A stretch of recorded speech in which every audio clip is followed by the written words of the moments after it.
Hello, hello. Welcome back to another exciting episode of Yoml. We are Yoml 101. So, it's not 101 basic, but 101 as episode 101. So we'll talk about a book called Kitchen Confidential, Adventures in the Culinary Underbelly by Anthony Bourdain. So, Chris, You know who Anthony Bourdain is, right? I do. I mean, Okay, all right. I love to cook. So these guys, Andrew Zimmerman, Yeah, I love the guys who go and I just do. I watch a lot of his episode where he goes and he writes about stuff. So right. I do know him pretty well. Yeah, awesome. So Anthony Bourdain. Uh-oh, I think we lost you for a minute.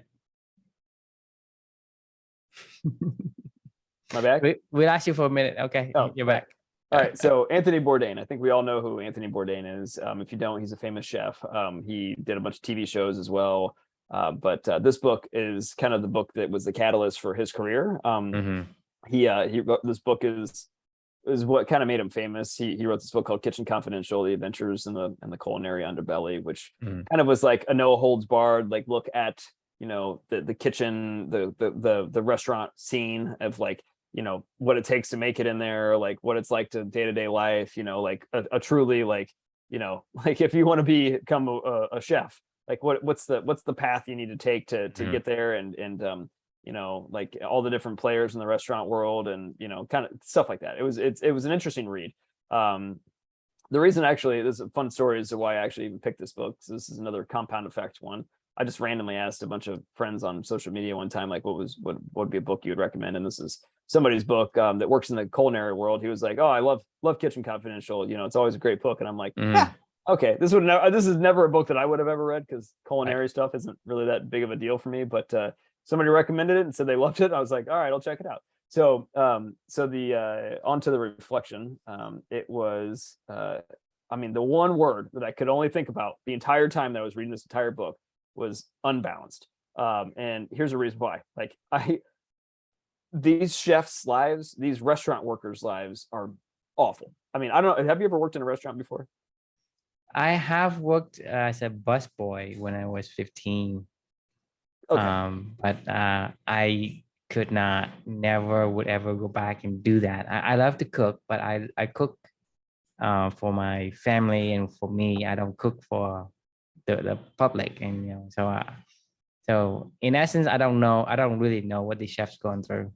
Right. Well, so I in high school myself as well. I worked for my uncle's catering banquet hall that he worked that he owned. And then I also worked at a restaurant for two years. So I'm very, I guess, at least entry level familiar with this world. Same thing with you. I was never like a chef or anything like that, but I was around the scene, and I saw the lives that these people led, that were the career professionals in this world, and it sucked. I mean, it made me never want to be in this industry, honestly. Like, it was like these people's lives looked miserable. One of my best friends is a lifelong restaurant worker as well, and I mean, his life is just, I mean, I would never trade him for a million years as to what he does every single day. I mean, he gets home at 2:00 in the morning. He's a bartender. And he gets home at 2:00 in the morning, and, or later. Then he eats dinner at like 3 a.m. and he's up until like 5 or 6, and he sleeps until like, I don't know, whenever he, drinks himself to sleep because he can't get to sleep fast at night, or something like that he's got to get back up and be at work at like 3 p.m. in the afternoon. And you're like, what kind of a life is this? Like, you don't see people during the day. You're out all night. You have to drink yourself to sleep every night, kind of thing, just to get back up to get to the work, and it's exhausting work. I mean, you're physically demanding, on your feet, running back and forth everywhere. It just sucks. And these people in this kitchen, like, they don't make a ton of money. Obviously, they all work for tips, right? Tip share for the chefs as well. I mean, they get a little bit of a salary. Same thing with like, bartenders and waiters and servers, obviously. But like these chefs are slaving away under a hot grill, like pouring sweat all over the place, burning themselves everywhere, like, like constantly under the gun of next order. Like, I mean, it's crazy. I mean, have you ever seen the movie Waiting with Ryan Reynolds before? Mm-mm. No. You know, Is it a you good should watch. one? Should I Yeah, watch it? it's a great movie. It's kind of an older movie, but if you want to get I mean, there's never been a better movie that I've ever seen that depicts the restaurant industry, like the real restaurant industry. Mm-hmm. Like it basically is like this book, you know. I mean, like this is the visual that you get when I think of this book, you know, with Anthony Bourdain of it just sucks. I mean, their life sucks. Like they have the most unbalanced, you know, lives that you can ever imagine. Mm-hmm. So Mm-hmm. it makes me like when after I read this book, I genuinely, you know, the first word that comes to mind, like I said, is unbalanced. And it genuinely made me wonder, like, how the hell did this industry, you know, get this way?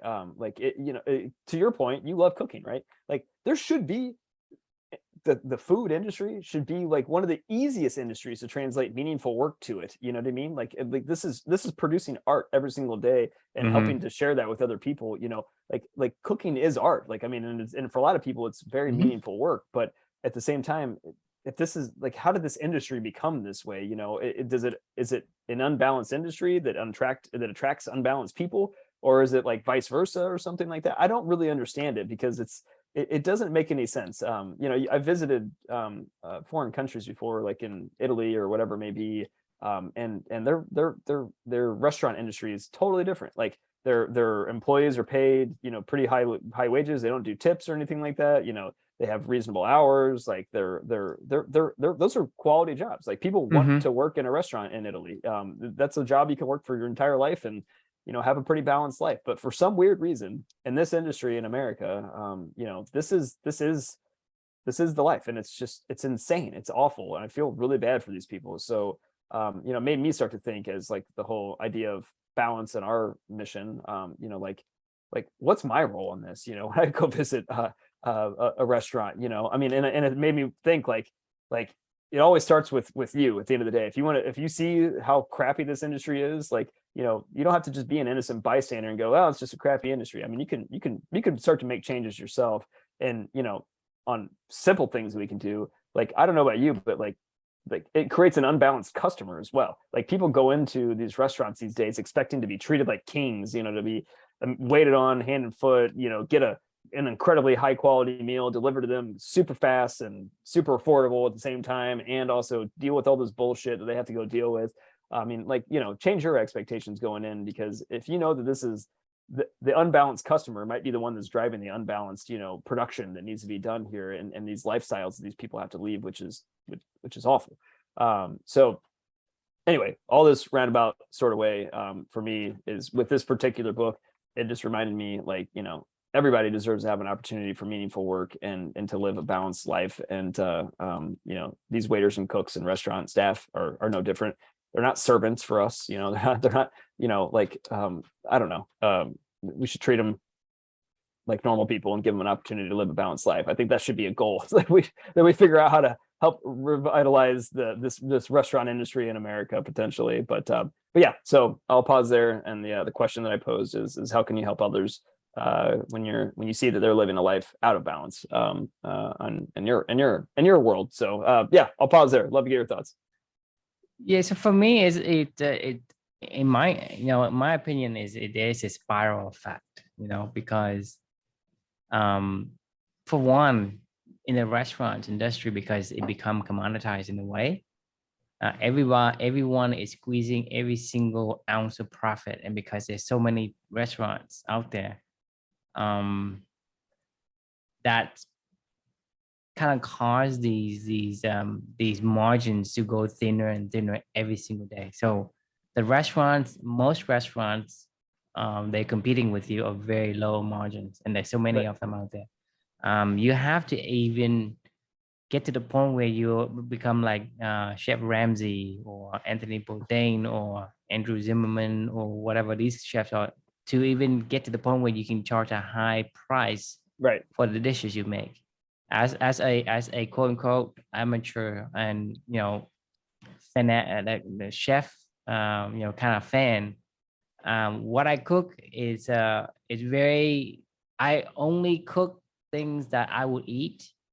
And if I don't cook in a way that I feel like it's what I put my best effort out, I would not serve it.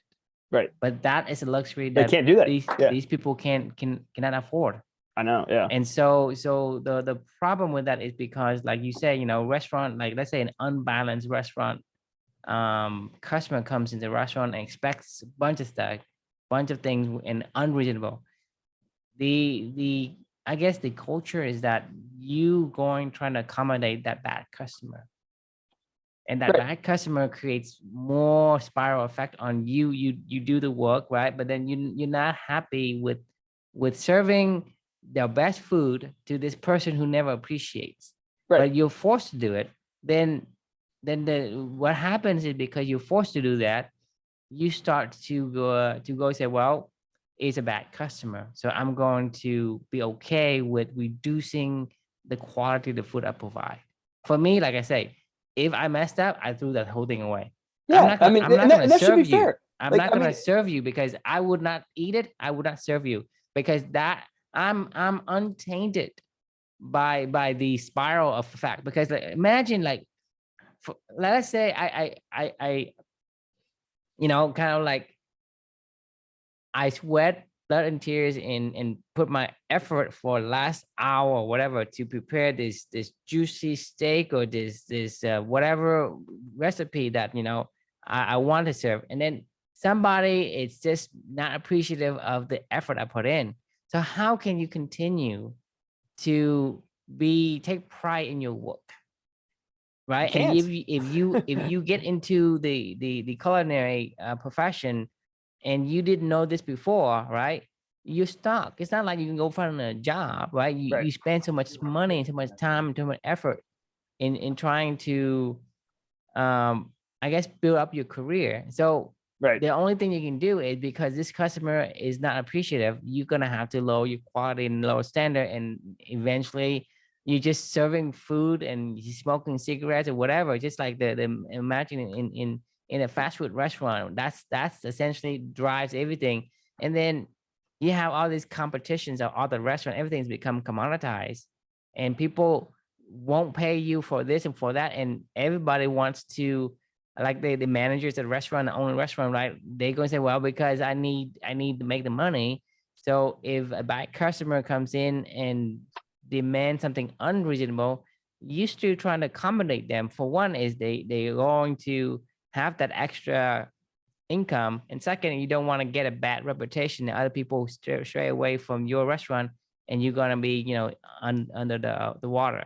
And so this conditioning of this industry makes it worse and worse, right? So Right. if you say, well, I mean, think about it. If you were a young person, and want to get into the culinary because you love to cook for people, how would you make it? How would you make a name for yourself? Can you make even make money, right? Right. So It, so the thing is, you have to work your way up. well, and I mean, and, and when you went to work your way up, your values and your ideal, your principle, your philosophy, it getting crushed. It makes you throw it out the window, because you cannot. Let's say you have this value is, I will serve the best food I can make. That's not possible. So in order for you to continue, you have to throw that away. And right. by the time you get like 4 or 5 years into it, you become jaded like anyone else. So your value would never there anymore. So like I said, there's a spiral of things, right? It just get make worse and worse. And then when you have you have like low quality food, then the customer, it's going to spiral into this way, how the restaurants are bad and I'm going to not Right. pay and I'm going to find other places. And so it makes it worse. So it's in this restaurant industry, it's so difficult to stand out and be like the Andrew or the Ramses and Yeah, but all the good even they're chef. not happy though. I mean, like Bourdain killed himself. Like, I mean, like Yeah, yeah. like even that dude. That's why when I said the question of like, did are guys like him attracted to this industry because they're unbalanced, or is it like a No, vice I don't versa? think they're attracted to the industry because of the they mean, like, personally, I think they are attracted to the industry because of the love of cooking, Okay. And to me, a lot of people love to cook. I mean, in general, like the population, human beings itself, like Yeah, we it's an love to important cook thing to because do. it reminds us of our past, our history. I mean, we're conditioned to sit around the campfire and cook for each other and do that because that's part of our history, part of the conditioning that we have, right? We That's our primal instincts. Right. So a lot of people love to cook, but that's what gets them started into the industry. But once they get into it, they didn't know about all these things until they already like kind of get their feet wet, right? And once they're in there, well, might as well go through and see if I can make it to the other side. But very few can make it to the other side. And even when you make it to the other side, there's still other demons you have to deal with, like what Anthony Bourdain is dealing with. Right. Yeah, I don't know that he was, I mean, well, I don't know based on the story that he told. I mean, he certainly wasn't like a model citizen before he went into this industry necessarily, but I think he did go into it with the idea of, the love of food, right? Like, and Well, this is it's a the love of food, and to me, like I say, a lot of people can relate to that because yeah. whether you like it and then you want to cook it, because for me is I love food, right? I love to have different experiences, different tastes, right? Just like you ask Kevin, right? Ask Kevin, you go, hey Kevin, I go to this place, what's a good restaurant, right? Right. That's probably the If he had most common. to, that's a great example, because if he had to churn that out every single day, and there was people that were beating down his door, like, saying, hey Kevin, give me this, give me this, give me this, ASAP, I need this like now. He'd be like, I don't, this isn't how I work. This is no. It reminds me of Kevin Smith, the book that we talked about, a long time ago, of like when art becomes, work, Hmm. kind of thing, right? Right, Like, right. and it's to your point, it was exactly true of, like, if you're cooking for other people in your own house, like, and if you're gonna try your best, but if it isn't good, it isn't good, like, like, and that is what it is. But you're not going to serve it to them, but like, you don't have that option. Like, Kevin Smith didn't have the option to not do Hmm. Mallrats or Part 3 or Clerks 3 or whatever the hell it was. He just got stuck into that same downward spiral, like you're saying, of like, people expected, give me Clerks, and he's like, Hmm. I can't do that. That took a lot of art and meaningful work and time in my life, and to produce that, and that's why it was good. So do you want good stuff, or do you want just shit? Like, and nobody likes that. Well, yeah, I mean that's the thing is we are being conditioned to expect that. We're conditioned to expect, that's why food in restaurants is very prevalent, especially in the Western world, right?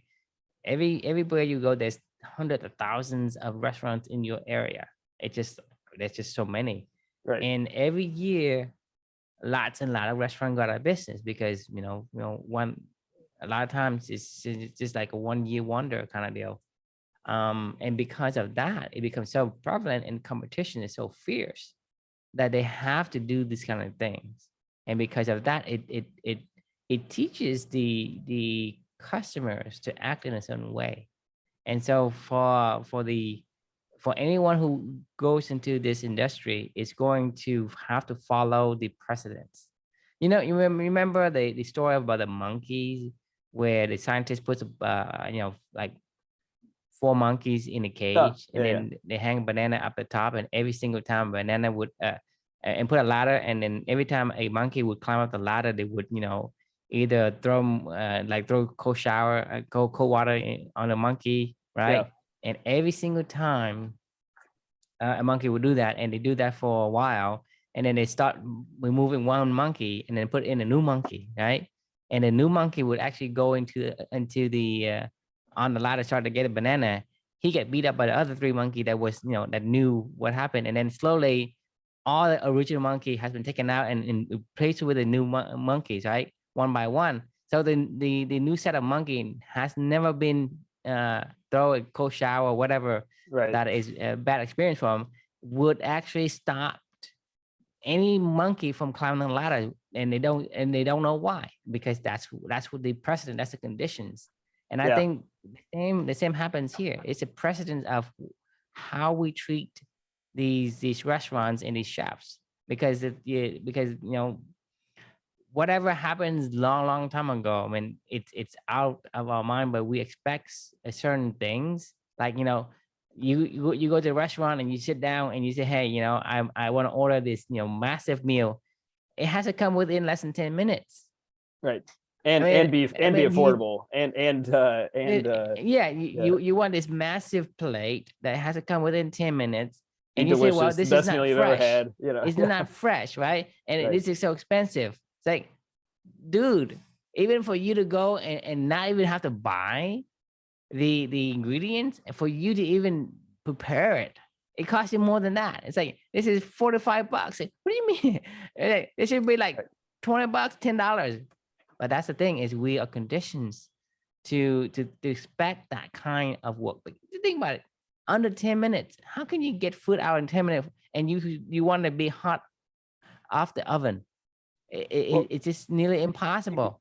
You can kind of blue ocean strategy this, because when you're talking about this, it's making me think of like, I'm not a big foodie or anything like that, but it makes me think of that restaurant a friend of mine went to in Chicago. It's called Alinea. It's like $1,000 a plate, or it's like $1,000 a night, but it's an experience, right?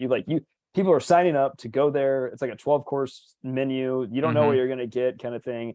And you sit there for like 4 hours, for dinner. They only have a very small room or whatever. They do stuff, and it's an experience, right? So, but you don't know what you're getting. This is like an artist at work, and you're just like, willing to accept that. And people love that. So maybe it's the opposite direction of like the blue ocean of like, fine, if this is what the everyday life is, if you want to try to make cooking for a living into meaningful work, like, you got to go that route of like, look, this may not be, it's going to be expensive, and you're going to sit here and you're going to wait and you're going to be patient and you're going to wait for the art to happen, right? But at the same time, it's one of these things where, like you say, how can you help others when you are living a life out of balance, right? Because the thing is, you accepted these environment, you accepted these conditions. That's why it makes it worse.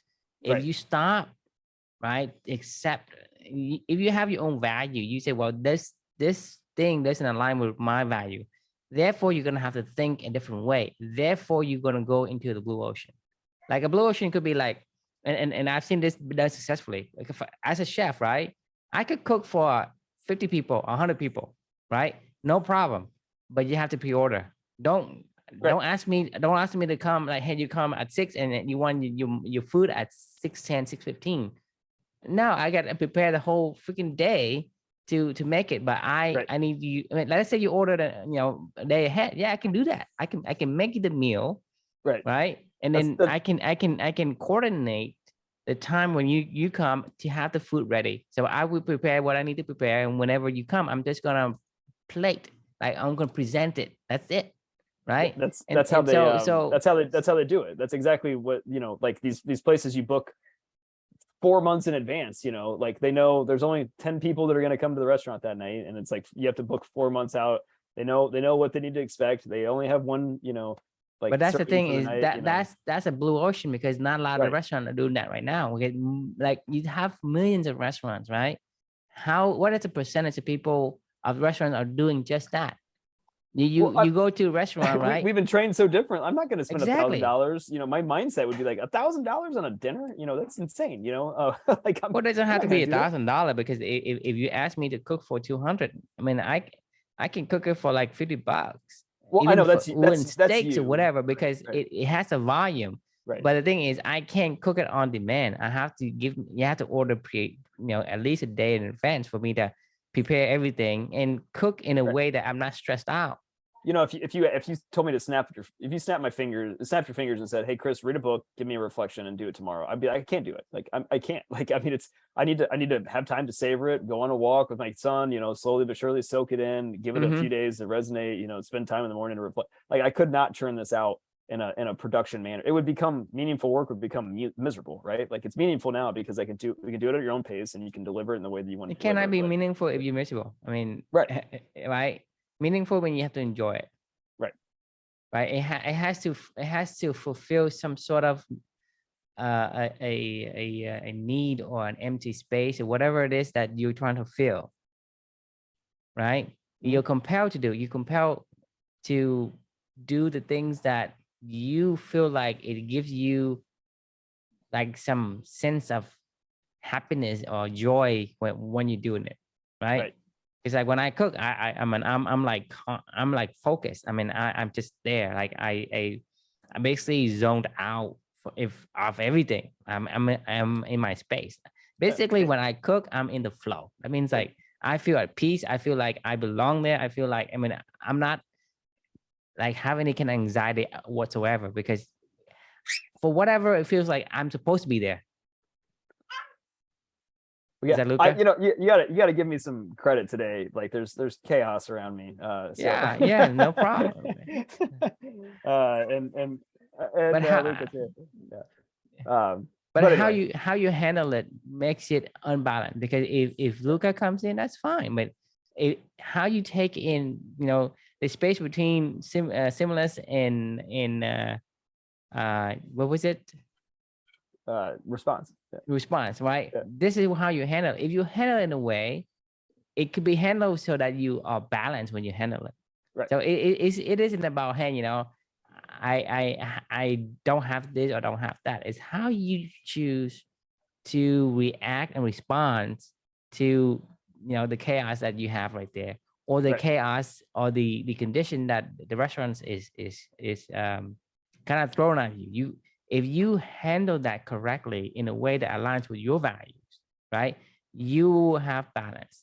But if you let the environment and the conditioning and the culture kind of like sucks you into its world and its cyclone, right, then you're gonna be thrown out of balance, and you will be miserable, just because regardless of whether you like to cook or not.